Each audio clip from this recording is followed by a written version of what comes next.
কপাল পোড়া। চরমনের কিছু মুজাহিদের কথা শোনা যায়, এরা নাকি এই জাতীয় নির্বাচনের সময় এরাও নাকি বিভিন্ন ধরনের স্থবির হয়ে গেছে, বিভিন্ন পথে হাঁটছে। বাংলাদেশে কিন্তু ইসলামের পথে বাক্স কিন্তু একটাই ছিল, জাতীয় নির্বাচন। কারণ অন্য অন্য ইসলামী দল কেউ কি বলছিল যে তারা ইসলাম অনুযায়ী দেশ চালাবে? আমার জানা কিন্তু নেই, আপনাদের জানা থাকলে বললেন। বলছিল? তাই একটা দল বাংলাদেশে বলছে যদি আল্লাহ ক্ষমতায় নেয় ইসলাম অনুযায়ী দেশ চালাবে, শরিয়া অনুযায়ী দেশ চালাবে। শরিয়া মানে ইসলাম, শরিয়া মানে কি কথা ঠিক না? ঠিক।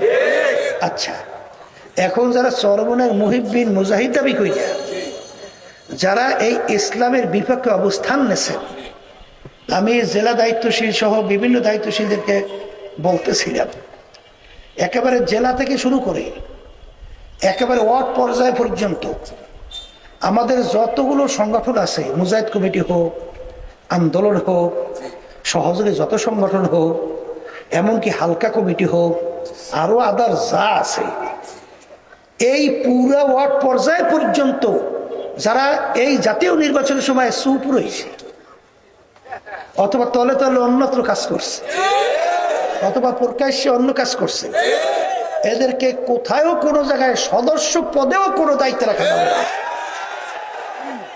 যদি আর ব্যতিক্রম কেউ করেন তাইলে সে এই সংগঠনের আমিরের কথা মানেন নাই।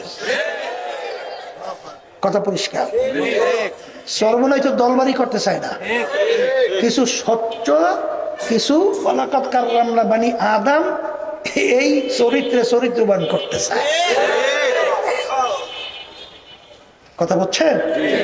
ওই গেছিলাম সেদিনকার তো বাগেরহাট মাহফিলে, বাগেরহাট মাহফিলে যাওয়ার পরে এখন পুরান এক মুজাহিদ সে এসে আমাকে বলছে, হুজুর আমারে মাফ করে দেন। কি হয়েছে, মাফ করবো কেন?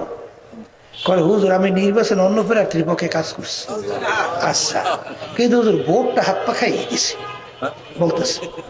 আমি কই আপনার এই ভোট দেওয়ার কোনো মূল্য নাই, আপনি যে ক্ষতিটা করছেন ইসলামে আর সর্বনাই, আপনার এই ভোট দিয়ে কোনো মূল্য নাই, আপনি আমার সামনে দিয়ে সরেন। কইতেছে হুজুর মাফ করিয়ে দেন।